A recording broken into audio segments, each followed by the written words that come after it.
দিয়ে ব্লেন্ড করে নেব, একটা মশলা বানিয়ে নেব আর কি। মশলাটা বানিয়ে আমি এখানে রেখে দিব।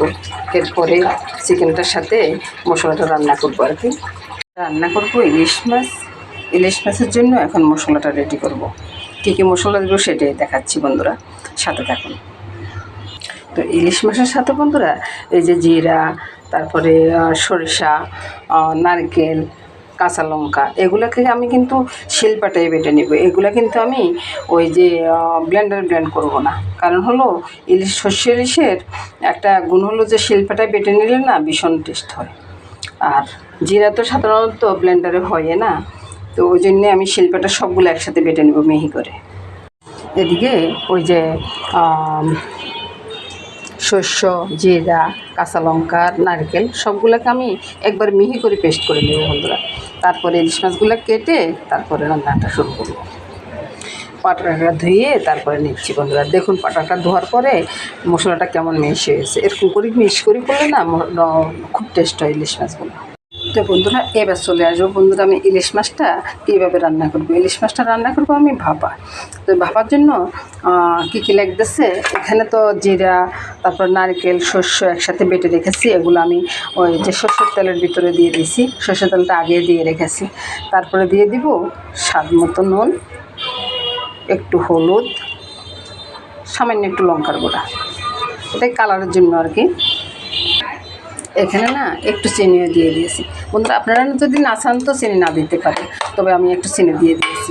আর সাথে দিয়ে দেবো একটু জল। আমি এটাকে কিন্তু হাত দিয়ে মাখাবো না, কারণ আমার অ্যালার্জি আছে, তো ওই জন্য হাত দিয়ে মাখাবো। মামনিটা কাছে নাই, মামনি দাদুভাইকে খাওয়াইতে গেছে। এর ফাঁকে আমি এটা বসাচ্ছি, তো তাই মামনিকে আর পাইনি। তো এটাকে ভালোভাবে মিশিয়ে নেব। তারপরে মেশানোটা হয়ে গেছে, এরপর আমি মাছগুলো ছেড়ে দেব। মাছগুলো দিয়ে আবারও চামিচ দিয়ে ভালোভাবে মেখে নেব। মাখানোটা হয়ে গেছে।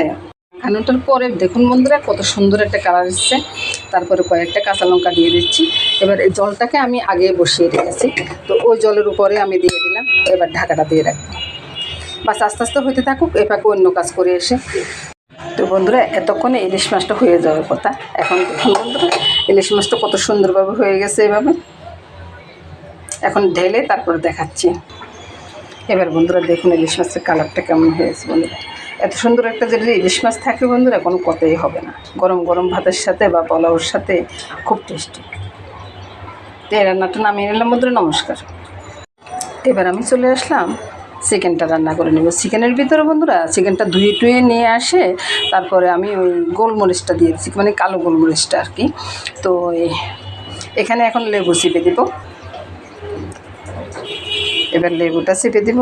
লেবুর দেশিটা উঠিয়ে ফেলবো, কোনো চিন্তা নেই।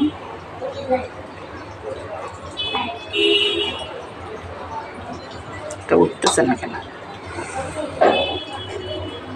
একটা লেবু পুড়ে চিপে দিচ্ছি আর কি। তো আপনাদের আন্দাজ মতো আপনারা দেবেন। এবার নুনটা দিয়ে দেব। নুন হলুদটাও দিয়ে দিয়েছি। এবার ভালোভাবে মেখে নেব। কয়েকটা তেজপাতাও দিয়ে দিলাম। এবার সবগুলোকে কি একসাথে দিয়ে দেব বন্ধুরা? দিয়ে দিই একসাথে। ঢাকা দিয়ে রেখে দেব। ওই তো 10 মিনিট পর বন্ধুরা ওই যে চিকেনটাকে এখন পুরোপুরি আমি তুলে নিব। চিকেনগুলোকে তুলে নিয়ে তারপরে ওই যে তেল আর জলটা রয়ে গেল না, ওই তেল আর জলের ভিতরে আমি একে একে মশলাগুলো দিয়ে দিব।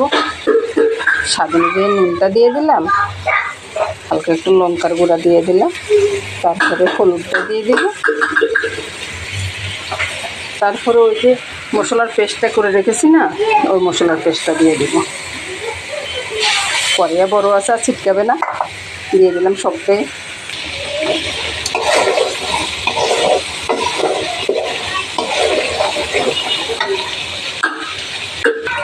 তো বন্ধুরা আমি মনে করলাম যে এখানে একটু দুধ পাউডার দিয়ে, বুঝছেন।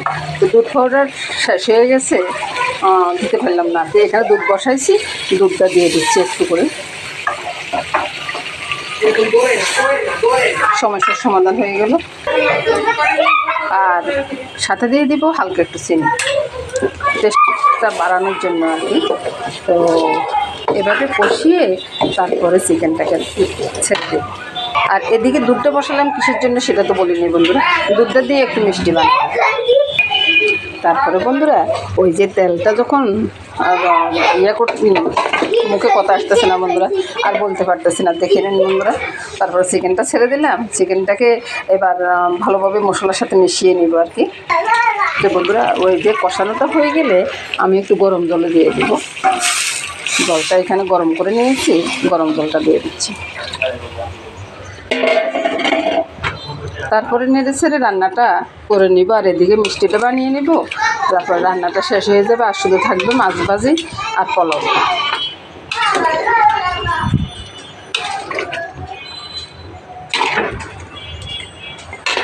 আজকের ভিডিওটা না অনেক বড় হয়ে যাচ্ছে। পরে এবার আমি মশলাটা ছড়িয়ে দিয়ে কিছুক্ষণ পরে নামিয়ে নিব। রান্নাটা হয়ে গেছে, এবার আমি নামিয়ে নিব।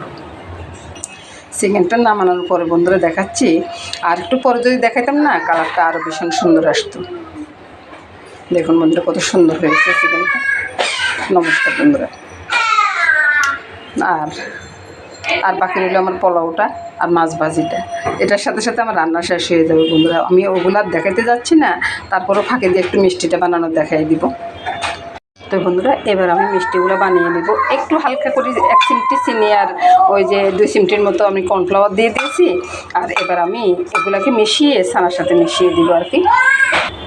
ছানাটাকে মিশিয়ে দেখুন বন্ধুরা একবারে মিক্স করে ফেলছি। তারপর আমি গোলা করে নেব।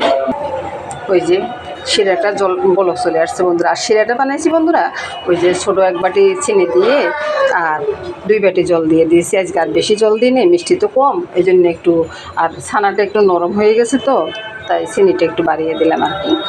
আর আপনারা যেরকম খান সেরকমই দেবেন আর কি। এভাবে করলে মিষ্টিগুলা খারাপ হবে না বন্ধুরা। তারপরে এদিকে তো মিষ্টিটা হচ্ছে, আর ওই দিক দিয়ে বন্ধুরা মনে করলাম যে দেখাবো না আপনাদেরকে, তাও এখন হয়ে যাচ্ছে তো তাই দেখাচ্ছি আর কি। ওইদিকে আমি পোলাওটা বসিয়ে দিলাম। পোলাওটা প্রথমে পেঁয়াজগুলোকে বেরেস্তা করে নিব। ওই যে একটু ময়দা ছিটিয়ে দিলাম আর কি, ময়দা বা আটা যে কোনো কিছু দিলে হয়ে যায়। তো এখন আগে প্রথমে আমি পেঁয়াজগুলোকে ভেজে নিব, তুলে নিব। তো বন্ধুরা দেখাচ্ছি, এই যে মিষ্টিগুলো ফুলে গেছে বন্ধুরা, এবার আমার একটু জল দেওয়ার দরকার পড়বে, তাই আমি এখানে জলটা বসিয়ে দিলাম আর কি। এবার আমি এই জলটা তো গরম হয়ে গেল, তারপরে ছেড়ে দিচ্ছি। ছেড়ে দিয়ে আবার ডাকাটা দিয়ে রাখলাম, বাকি জলটাও দিয়ে দেব। এদিকে পোলাওর জন্য এই যে বেরেস্তাটা তুলে রাখলাম, আর এখানে চালটা ধুয়ে এলাচি তেজপাতা আর দারচিনিটা দিয়ে একবারে এটাকে ঢুকিয়ে দিচ্ছি। এবার মিষ্টি বানানোটা শেষ হয়ে গেছে, এবার আমি মিষ্টিগুলোকে নামিয়ে নেব। এ দেখুন বন্ধুরা কত বড় বড় হয়ে গেছে। তারপরে বন্ধুরা পোলাওটা হোক, তারপরে খেয়ে চিনি নুন তারপরে একটু আদা সবে দিয়ে দিয়েছি। এবার আমি নেড়ে ছেড়ে তারপরে যাই জলটা দিয়ে দিতে আর কি। জলটাও বসিয়ে দিলাম। চাউলটা আমি এই পর্যন্তই ভাজলাম বন্ধুরা, এর বেশি আর ভাজবো না। আর এদিকে জলটা আর একটু গরম হলে আমি ছেড়ে দিব। এই তো বন্ধুরা জলটা দিয়ে দিলাম। জলটা দিয়ে এবার যখন বলক চলে আসবে ভালো করে, তারপরে আমি ঢাকা দিয়ে রেখে দিব, চুলার আঁচটা একটু কমিয়ে দিব। আর বন্ধুরা আরেকটা কথা, ওই যে জলের মাপটা আর কি, জলের মাপটা তো এখন সবাই জানে যে চাল যতটুকু ডবল জল হবে ওইটাই আর কি। যখন এরকমই হয়েছে বন্ধুরা, এবার আমি একটু আলতো হাতে একটু নেড়ে দিচ্ছি, তারপরে ঢাকাটা দিয়ে রাখবো। আর বাকিটা এমনিতে হয়ে যাবে। চুলার আঁচটা কমিয়ে দেব। আর এর সাথে মাছ ভাজিটাও করে নিচ্ছি। আমরা পোলাওটা হয়ে গেছে, আর মাছ ভাজিটা তো হচ্ছে, দেখাইলাম। আর মিষ্টিটা কেমন হয়েছে বন্ধুরা আমি খাবার টেবিলে দেখাবো, আর বাদ বাকিটা আমি পরে দেখাচ্ছি বন্ধুরা। এই পর্যন্ত আজকের মতো শেষ করলাম বন্ধুরা। নমস্কার বন্ধুরা, সবাই ভালো থাকুন। সব মিলিয়ে বন্ধুরা আমি বলবো শুভ দুপুর বন্ধুরা, নমস্কার।